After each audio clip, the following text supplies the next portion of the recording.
U.S. Navy history arriving. Welcome to the U.S. Navy History Podcast. I am Dale, and I am joined by the XO, the Christoph. Hey, buddy. Ahoy, Captain. Good to be here. So we are in the American Revolution. Mm-hmm. We are talking about the Battle of Flamborough Head. We had just started it last week, and we're going to get into the actual shooty pew pew time. Exciting. Man, you left it at right when we were going to begin, and we finally get to hear what happens. Right. Thank you for joining us. And now next week, no, I'm kidding. What? No. So, are you ready to get underway? Oh, absolutely. Yes, sir. So when Commodore Jones and Captain Landis were fighting a separate battle, which was unexpected, the captains of the Paulus and Vengeance, who were Cotonou and Recot, respectively, they were like, guys, what do we do? If they were in a formation that was really well organized, they might have been able to help out. But to intervene in a single ship-on-ship duel would be extremely dangerous. They could have taken advantage of the confusion to sail off after the stragglers in the convoy. But, at this time, darkness has fallen. And until the moon came up to give them light, they wouldn't be able to see the convoy. And it actually became very clear quickly that the Bohom Richard would need help. So they just waited until they found a spot where they would be useful.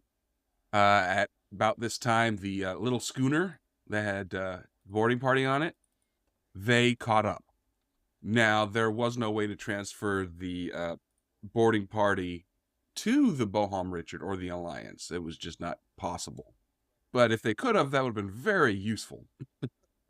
Yeah. So Commodore Jones, he figured out real quick that his 18-pound cannons would not win in the gunfight.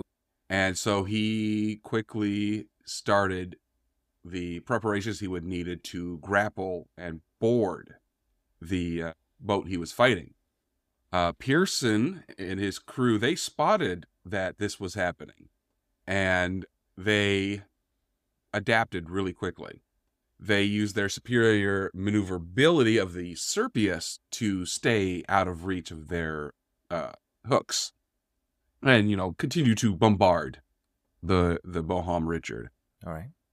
There was a occasion, according to the first lieutenant, a guy named Richard Dale, no relation, that the Bohom Richard's bow actually ran into the Serpius's stern, but neither side was able to take advantage of that situation. It is reported that Captain Pearson asked a question, quote, "Has your ship struck?" Meaning, have they struck their colors? And First Lieutenant Dale reports that Jones replied, quote, "I have not yet begun to fight." There's that famous line. Oh, yeah. I've been waiting for this moment. Because then he begins to fight. Mm-hmm. While that's happening, there were 2 or 3 broadsides exchanged with Alliance. And then less than 20 minutes after the first shot, Captain Percy was very, very astonished to see that his opponent move away to rejoin the Paulus. And the Paulus was still sitting there waiting for a opportunity to be useful in this fight. Landis had claimed later that his opponent had sailed away under cover of smoke. But Percy and his ship were relatively unharmed and stayed out of range of any of the 4 American vessels. And then they headed straight for the main battle to see if they could help out the Serpius. But because Jones was doing his boarding action, that means he was doing a close quarters policy. And that, again, Intervention would be completely stupid because shots fired by the Countess at the Richard could hit the Serpius. It probably would. I see. Just because they're so close together, and that makes sense. Right. And also because they had massive 18-pound shots, they could accidentally hit the Countess as well. So Percy just gave the impression that he was going to intervene instead of, actually intervening, because he was trying to attract the attention of the Alliance and Paulus. Cottonneau did see the potential for danger, and so he quickly steered towards the Countess. And so Piersley's, having seen that his ploy worked, slowly retreated, sailing with the wind.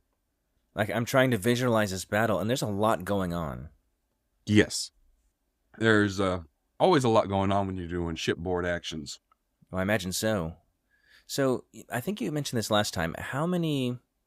What was the, I guess, not average, but the typical crew count for a ship like this, or the ships involved? Was it in like the 30s or the 70s, or what would you imagine? It depends on the ship and whether they are equipped with Marines or boarding parties, things of that nature. So it could be anywhere for a small ship like 30 guys up to a few hundred. Whoa. A lot of it just depends on what they're equipped to do and the size of the boat. Okay. Shortly afterwards, John Paul Jones got the opportunity he wanted. And it was not a moment too soon, because his ship had been holed below the waterline and was starting to become sluggish and unresponsive. The Separatist's jib boom caught in the rigging of the Bohom Richard in the mizzen mast, and Jones immediately led his crew in attaching the two ships together as strongly as they were able to. Pearson's like, oh crap, this is not good. And he immediately drops anchor because both ships were still under sail. And he was hoping that when the Cerberus came to an abrupt halt, the Richard would keep going and rip the boats free. Now, Jones's men, when tying the boats together, had been very, very efficient. So what actually happened was that the Richard's motion was turned into a rotation, and the two ships, which were still attached, ended up side by side facing in opposite directions. Yeah. Their guns touching each other's hull planks. Wow. That's close. Yeah.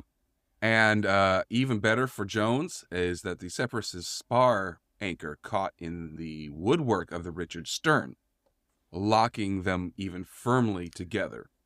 That's wild. And then, just to clarify, the Serapis was taking on water the whole time, right? So it was sluggish and unresponsive, as you mentioned, correct? That would be the Bohom Richard. Oh, the Bohom Richard. Okay, sorry, I'm confused. The American ship. Okay, cool. Continue. Yeah. Yes. So Pearson's crew decided that they were going to fire broadsides straight into the Richard's hull. Dude. Tearing huge holes into its side and doing a hell of a lot of damage to the gun decks. For Jones's part, if he was to succeed, he needed to drive all of the Royal Navy sailors from the Serapis's deck before his ship was destroyed underneath him.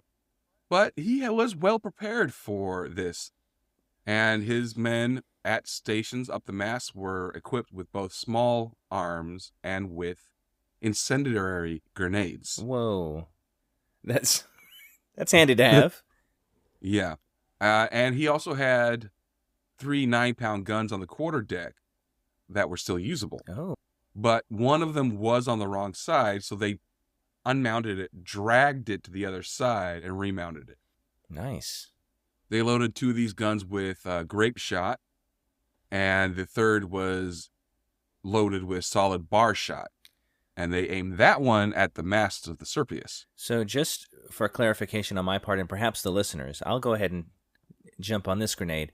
Grape shot was basically very small munitions that were meant primarily to either tear holes in sails or hurt the people on the ship, correct?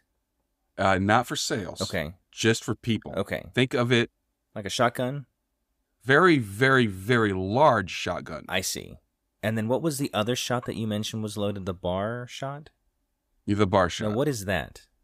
It is a iron bar with 2 cannonballs welded on each side.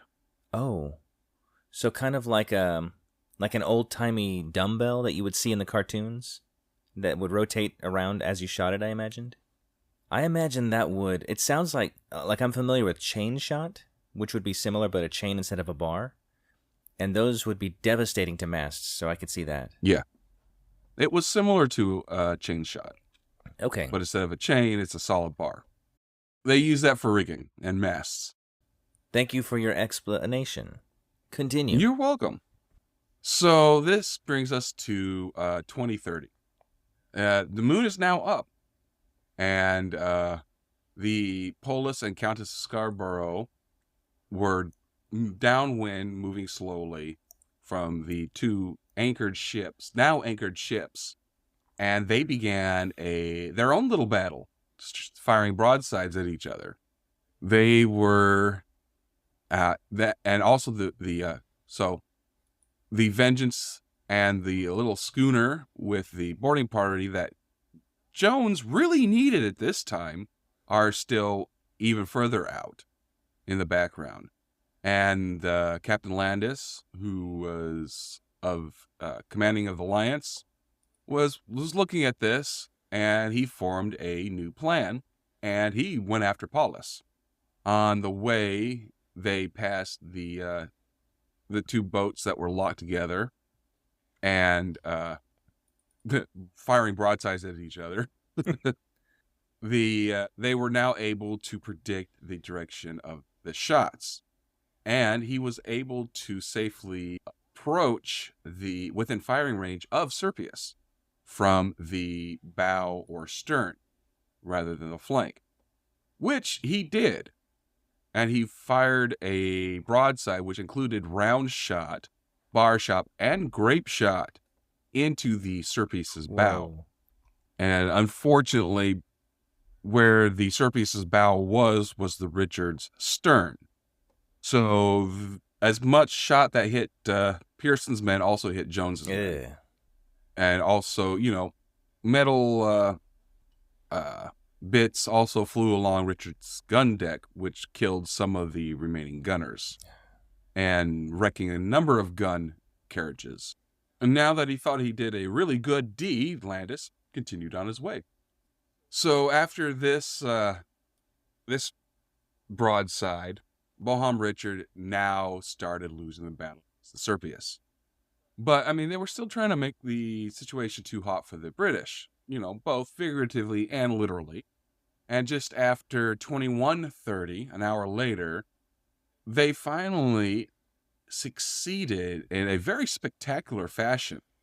According to Jones's logs, there was a grenade thrower, a guy named William Hamilton, and he ventured out onto a yard arm until he was able to look straight down on the deck of the Serpius and began trying to drop grenades, not onto the deck, but down the hatches. Oh. One of these ignited a charge of gunpowder placed in readiness, which was against safety practice, but Pearson had encouraged his men to fire briskly, so they threw safety out the window. Right. But there is a problem with this version of the story, and that's because the 18-pounders were on the lower deck. So it would have to be a very, very lucky drop for them to be reached. Pearson speculated that either a grenade had been thrown through a hole in the hull from Richard's gun deck, or that one of his own guys accidentally lit the charge. Yeah. By accident. So whether Jones is right or Pearson is right, the effect was still very devastating because the charge blew up and it scattered burning powder. Oh. Yeah, setting off charges that were sitting nearby. And this was a chain reaction, and it covered the entire rear half of the Serapis's lower gun deck, killing or severely burning many of the gunnery crew, actually forcing some of them to leap into the sea to extinguish themselves. I'd always seen scenes like that in the movies where during this time, the Age of Sail, somebody catches on fire and they jump in the sea to extinguish themselves. And I thought, that's ludicrous. This is just for effect.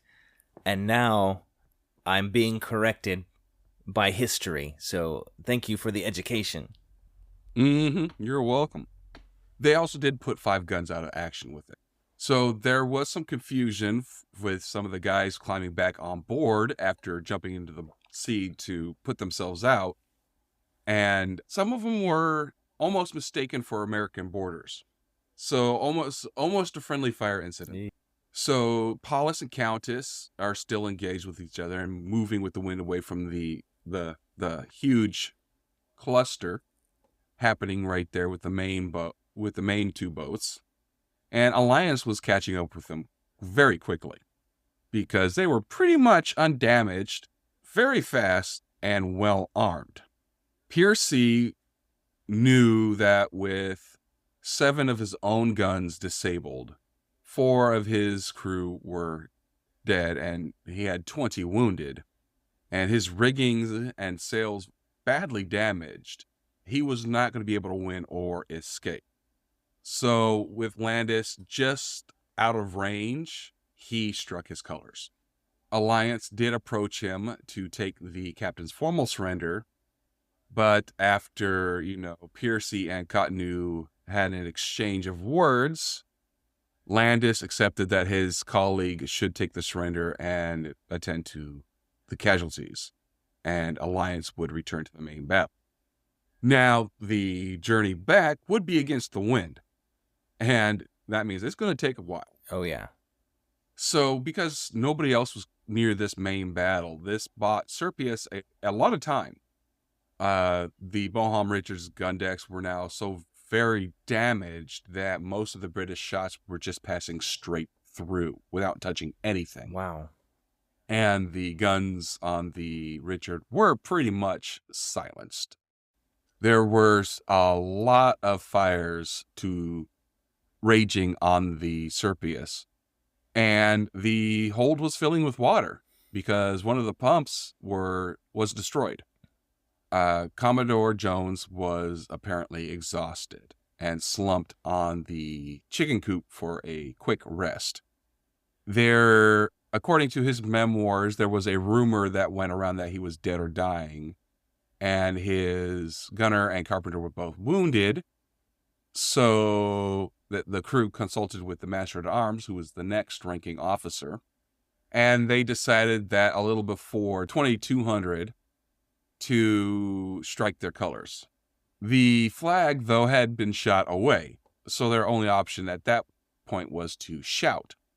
Captain Pearson shouted back, asking if they were actually surrendering, and that was when Jones jumped up and was like, nope.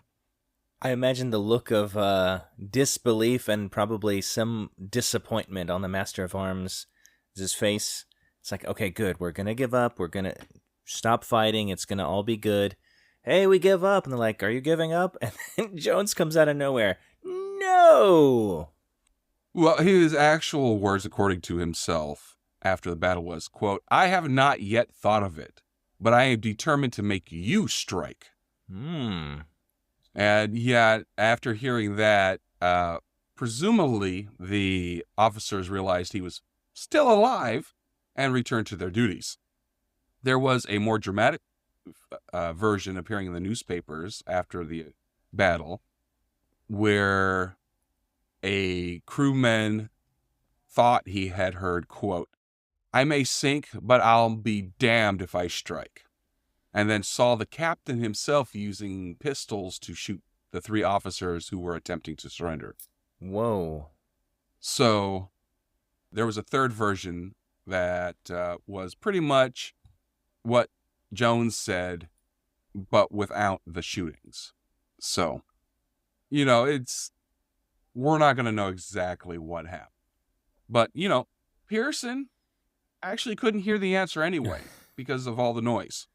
So he decided to send a boarding team. And at this point, Jones's preparations again paid off. And the boarders were met by a hidden defensive force and swiftly drove them back to the Serpius. By this time, the Serpius's main mast came down. Ironically, the only reason it did not come down sooner was because it was leaning on the Richard's rigging. Oh. So about, 2215, Alliance returns. And Landis delivers another one of his quote-unquote helpful broadsides. And in response, Jones's crew keeps yelling at him to stop.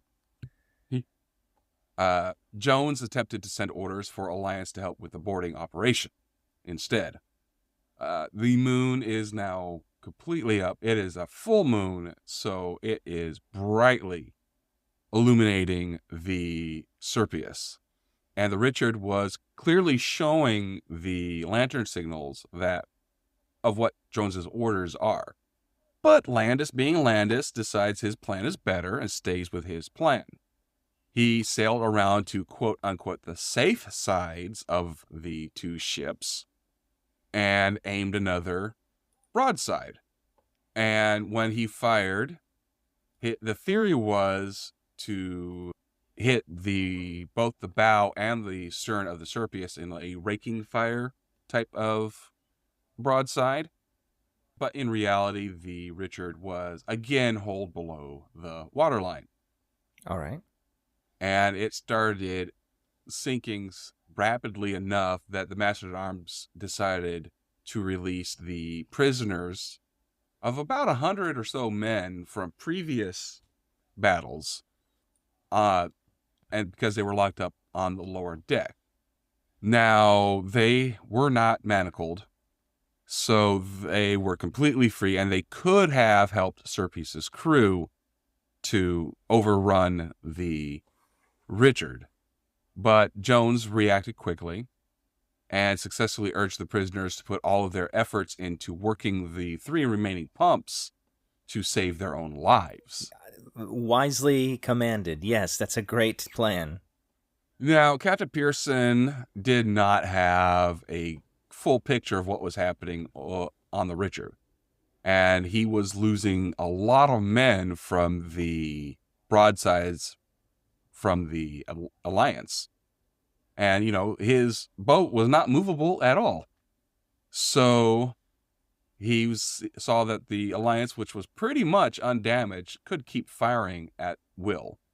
And he saw that pretty much every ship in the convoy that he was protecting had reached safety even before this battle began. So after that second broadside from the Alliance, he decided that he was not able to achieve anything by continuing to fight. So not long after 2230, he called for quarter and struck his colors.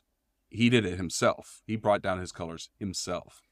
So this gave the Americans the chance to board the Serpius. This did not go as simply as it should have gone. 3 shots were fired by British sailors who had not gotten the message that they were done. Oh. And a guy named Midshipman John Myrant, who followed First Lieutenant Dale aboard, got a pike struck through his... That sounds really painful. Yes. The first lieutenant of Pearson was reluctant to believe that his captain had actually surrendered. So Dale made sure that he stayed with Pearson rather than leaving him by himself.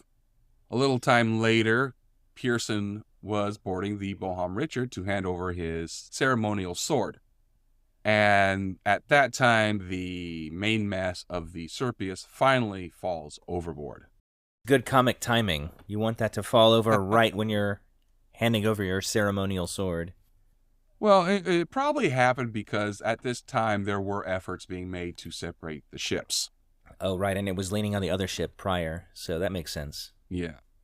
But it also dragged the mizzen topmast with it. Oh. Yeah.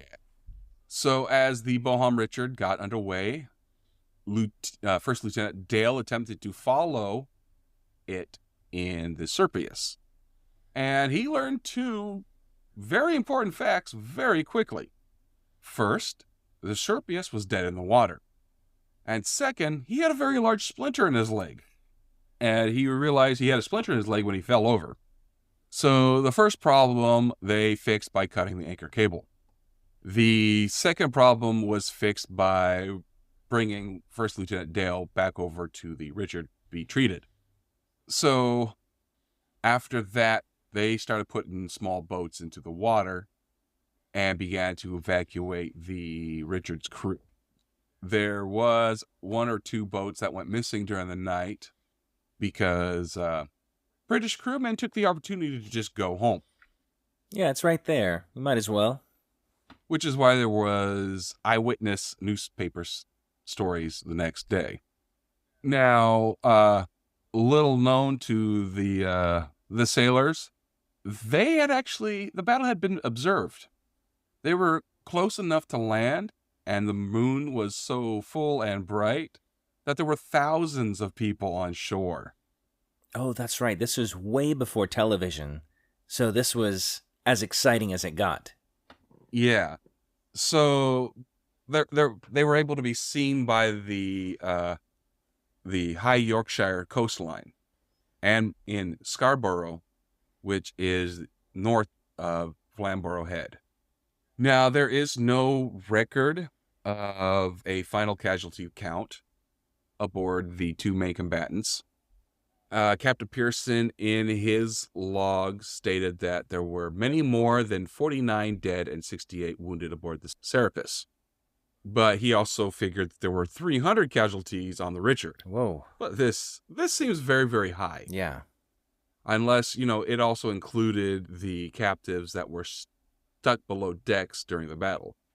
The British press reports claimed there were 70 deaths on the Richard, which, if we assume a similar ratio to that of the Serapis figures, would give about 100 wounded. So now that everything was done, they had to do repairs and everything. So overnight, they continued pumping the Bohum Richard's hull, and they started to repair the hull. But, the water was still getting deeper. They weren't able to keep up with the water coming in. Mm. So the first thing they tried to do was throw the guns on the lower decks overboard. They did this reluctantly, but easily, because much of the hull was missing. That's right. They also did that with the KIAs. Hmm. They did do that with much more dignity, though, than they did with the guns. I imagine so. That's a common way of burial, and they were gentlemen of sorts. Yes, at sea burial at the time of war is very common. Yeah. At around 1400 the next day, the ship's carpenter insisted that the ship could not be saved. So Jones took the former captain and former lieutenant of the Serapis to safety, but then went back to Richard in the early evening to check on the progress of the repairs. He saw that the water was still rising, and so he ordered the wounded, who really should not have been moved in the first place, but because of the situation, they moved them to the Serpius. Makes sense. I mean, this boat is sinking, and you're wounded and probably can't make your way off of the ship, so we're going to help you. Yeah. Yeah. Pearson was not aware of this, and he wrote in his official report that Jones had left the wounded on board. So this, does not help Jones's reputation. Well, in some circles. In other circles, it probably improves his ferocity. Well, he gets into legal trouble later. Oh, okay. Yeah. At 2200, those who had been brought in from other ships to man the pumps were ordered to leave. And during the rest of the night, the most important items aboard were removed. This did not include personal possessions, even of Jones's own. That makes sense. Yeah. The flotilla at this point is slowly moving east-southeast away from the coast this entire time, and was not seen again from land when night fell. At about 0400, the pumping was done, and they abandoned the boat because the water was almost up to the lower deck at this time. Yikes. The wind was also picking up. So at 1000, they abandoned ship. And an hour later, the Bohom Richard disappeared beneath the waves. Now, the Royal Navy had started sending ships their way. And the French had a semi-beneficial effect. Jones wanted to take his prizes to Dunkirk, but the French captains, because remember, these boats were commanded by French. Ah, that's right. They insisted on following the original orders they had from their government, and that was to head for the island of Texel, which was in the United Provinces, which is the Netherlands. Oh, I see. Okay. So they arrived on October 3rd while the British ships searched for them in the wrong places because they ignored the estimate by the observers in Yorkshire of where they were going to head towards. So they're heading toward the Netherlands, or modern-day Netherlands, and Captain Pearson is still on board, correct? So, I mean, it's not that he could communicate to the other English ships, but after the fact, he would be able to say, no, we were taken to the Netherlands, right? After the fact, yeah, Okay. they'll know what happened, just like we know what happened. Right. Yeah, because he's a prisoner now. He's, he'll be able to communicate with his people when they get to land and everything. Okay, I'm just trying to make the timeline make sense. Continue. Right. Once they get there, Jones immediately writes to his government official, who was Benjamin Franklin. And one thing that he covered was the conduct of Captain Landis. He wrote very angrily, quote, "I forbear to take any steps with him until I have the advice and approbation of your excellency." Captain Cottonu, on the other hand, placed himself under no such obligation and called Landis a coward to his face. Landis challenged him to a duel, during which Landis ran his sword through Cottonu's chest, Whoa. just missing his heart. So when you say just missing his heart, does that imply that he survived being skewered? Or was it just not as instant of a death? We can circle back to that if you'd like. That just... Oof. No, he survived. Whoa! Yeah, he ended up passing away in 1808. That's pretty awesome. Whoever his doctor was, probably became a household name. He actually died in Savannah, Georgia. Really? It's probably the humidity that got him. He did die of quote unquote lingering illness. Mm-hmm. Yep. So while they were in port repairing their ships, Jones had to deal with the consequences of landing in a neutral port with prices of war.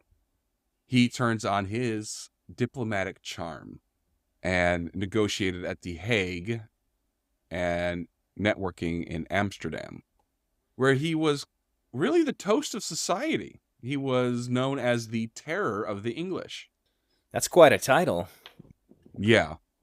On October 8th, the British ambassador, a guy named Sir Joseph Yorke, he wrote to the guys in charge of the United Provinces and claimed under international law that Jones not be accredited by a recognized state. He was a rebel and a pirate. Therefore, that the two captured ships should be detained and handed back to their rightful owners. York also asked that the wounded from the two ships be taken ashore and be treated at the British government expense. The request was agreed to very quickly. So a fortnight later, which is 2 weeks after the repair work was done, the Dutch said that their neutrality meant that they could not judge the legality of actions between foreigners on the open sea, but that it would not do anything if the British tried to retake the ships once they left the port. I see. They also said that Jones's squadron was obliged to leave as soon as possible and could not be supplied with arms or ammunition except what are absolutely necessary to carry with them safe to the first foreign port they came to. York replied to this by quoting treaties and calling him a pirate and pointing out that under Dutch laws, commoners of foreign naval forces were obliged to present authorization from their governments when docking in Dutch ports. And because the United Provinces did not officially recognize the American government, this was a very tricky legal point. And so the Dutch took a while to consider this. So one of the ways to get around the problem was that the Polaris and Vengeance were officially declared French. And Captain Cotonou becomes Commodore of a French squadron. And his flagship was the captured Serapis. That's pretty sneaky. I mean, that's pretty good diplomatic wrangling or politicking. Yes. Now, Captain Landis, he is barred from command until the cowardice case against him could be heard. Wait a minute. Is that did that bear legal weight if you were declared a coward? So can you... Yes. What does that mean? What were the consequences and repercussions of that? Execution. Really? So it would be like... I believe so. So when that gentleman was called a coward and then dueled and skewered that guy in the chest, was he then... Did they lift all the charges of cowardice since he... Oh, no. Okay. No. He... the duel happened because his honor was questioned. I see. That was okay. That was extra legal, not necessarily part of the process. No, that was not part of the process at all. That was personal. So Jones becomes the captain of the American boat, the Alliance, and is not associated in any way with the newly French squadron.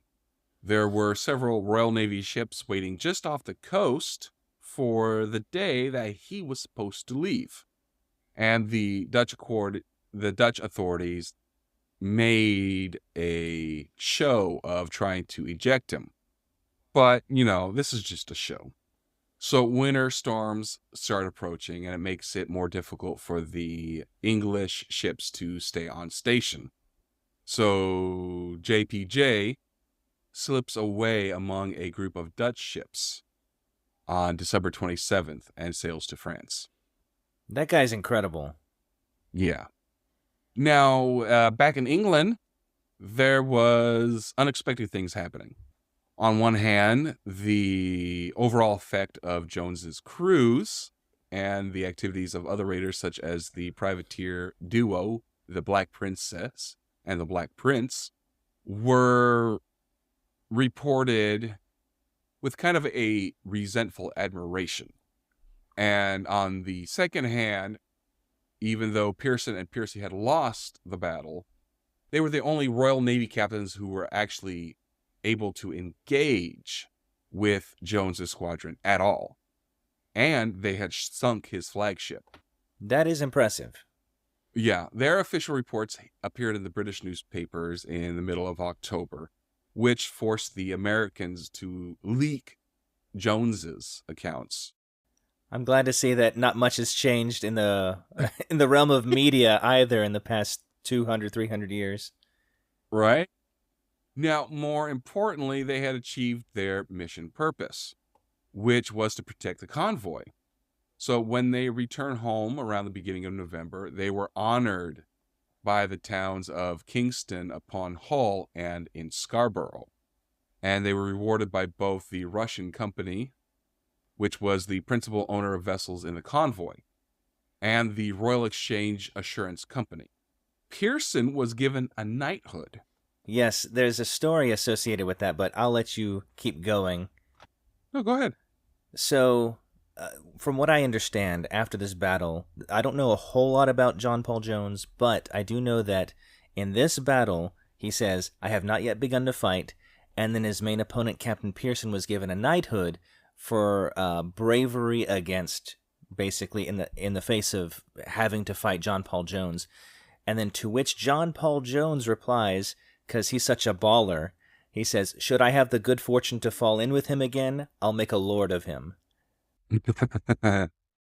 In 1780, to honor Pearson for his actions in protecting the convoy, he was presented with 3 coconut cups mounted in silver by the company Wakelin and Taylor.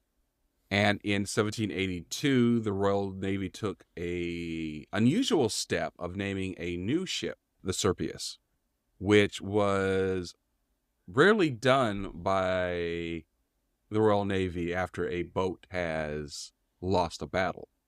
Usually, if you lose a battle, that name is dead. Yeah, that's bad juju. You don't want any of that. So, my friend, that is the Battle of Flamborough Head. Dang, that was as exciting as I knew it would be from last episode. Mm-hmm. So that is where we're going to end our recounting of the American Revolution for today. All right. So we are partnered with HeroCards.us. Together with them, we honor one of our fallen angels at the end of our episodes. So today we are going to honor Brigadier General Thomas Roosevelt Jr. His hometown was Oyster Bay, New York. He served in the U.S. Army in the 4th Infantry Division. His honors include the Medal of Honor, the Distinguished Service Cross, the Distinguished Service Medal, Silver Star, 4 of those, and the Legion of Merit, and also a Purple Heart. His date of sacrifice was July 12th, 1944, Methuen, Normandy, France. He was 56. So he was born on September 13th, 1887. He was born in a life of privilege and high expectations. Theodore Ted Roosevelt Jr. was the oldest son and namesake of the 26th President of the United States. Huh.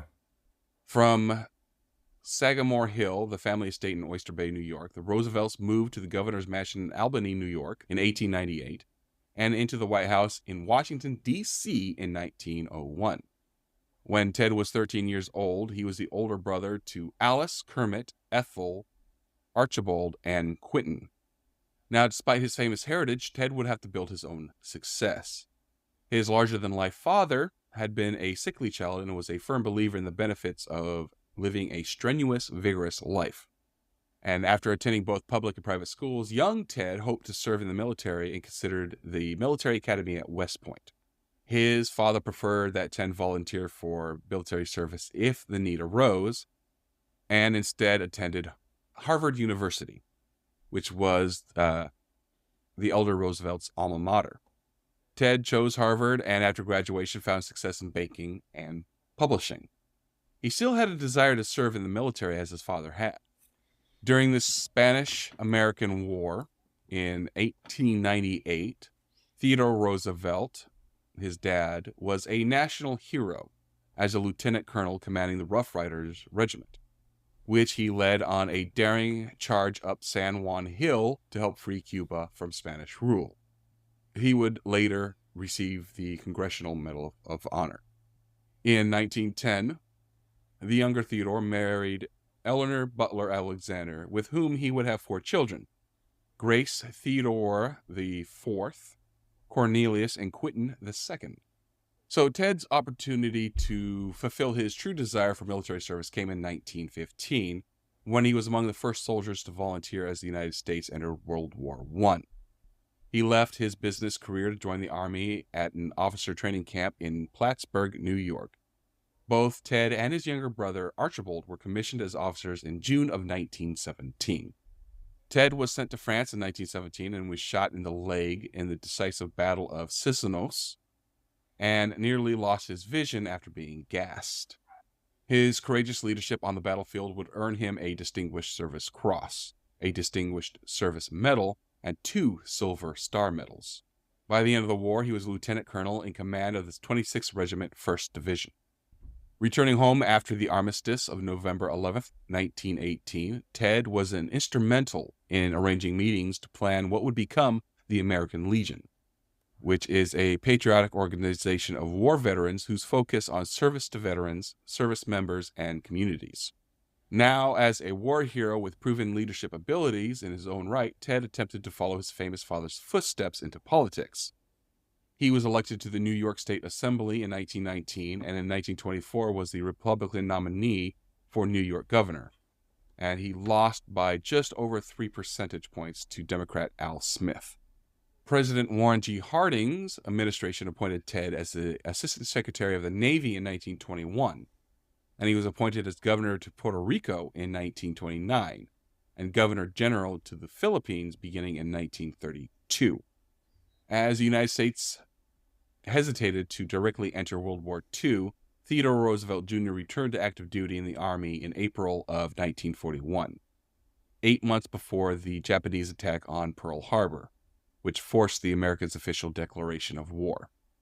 Ted, whose distant cousin Franklin Delano Roosevelt, was now the President of the United States and would serve under General George S. Patton in the African theater and later be reassigned to the European theater. Now a brigadier general, Theodore Roosevelt Jr. was assigned to take Utah Beach as part of Operation Overlord, the largest amphibious invasion in military history. He was 56 years old and suffered from poor health, requiring a cane because of arthritis and his World War I injuries.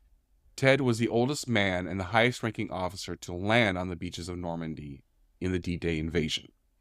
His 4th Infantry Division landed in the first wave of the invasion on June 6, 1944, missing the target area by 3 miles. Ted was armed with only a cane and a pistol, and famously yelled, quote, "We'll start the war from here," and he ordered an advance. He later wrote to his wife, quote, "It steadies the young men to know that I am with them, plodding along with my cane."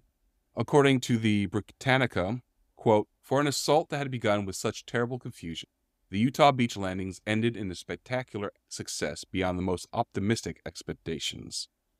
The 1,800-meter error had placed the landing force away from the heavily defended area of Les Dunes de Verraville and into a less defended section of beach. 20,000 troops and 1,700 motorized vehicles had landed at Utah, with surprisingly few casualties, fewer than 300 men. Wow. Utah Beach had been taken in less than an hour. 5 weeks after the successful D-Day operation at Utah Beach on July 12, 1944, Brigadier General Theodore Roosevelt Jr.'s poor health caught up with him. He suffered a sudden heart attack and died at the age of 56 in Montreuil, Normandy, France. Adding to his military honors from World War I, Roosevelt would receive 2 more Silver Stars, a Legion of Merit Award, and the nation's highest military award, the Medal of Honor. His citation reads, "The President of the United States of America, in the name of Congress, takes pride in presenting the Medal of Honors posthumously to Brigadier General Theodore Roosevelt Jr., Army Serial Number 0TAC 139726, United States Army, for gallantry and intrepidity at the risk of his life above and beyond the call of duty on June 6, 1944, while serving as commander in the 4th Infantry Division in France. After 2 verbal requests to accompany the leading assault elements in the Normandy invasion had been denied, Brigadier General Roosevelt's written request for this mission was approved, and he landed with the first wave of the forces assaulting the enemy-held beach.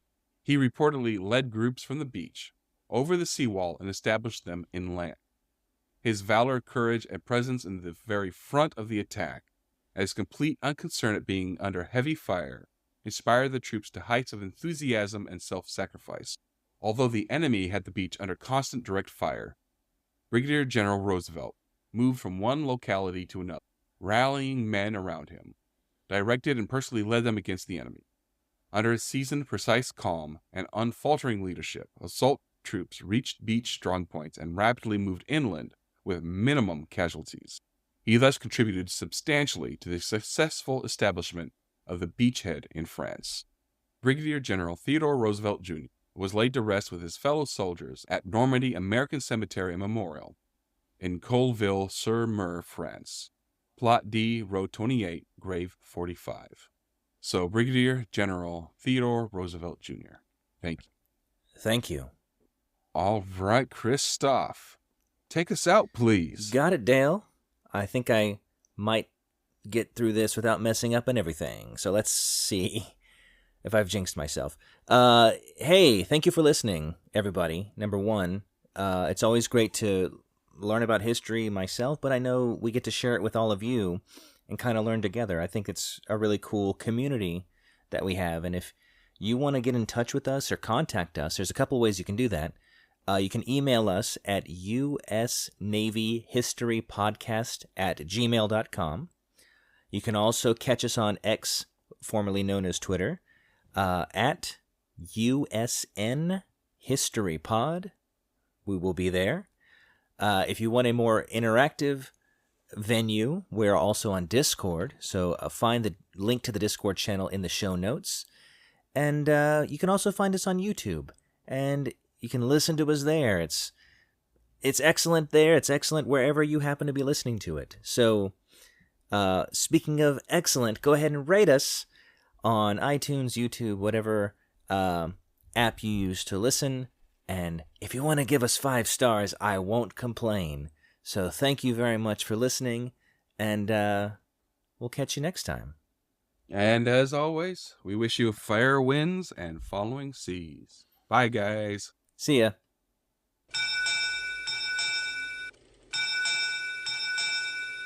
U.S. Naval History Podcast. Departing.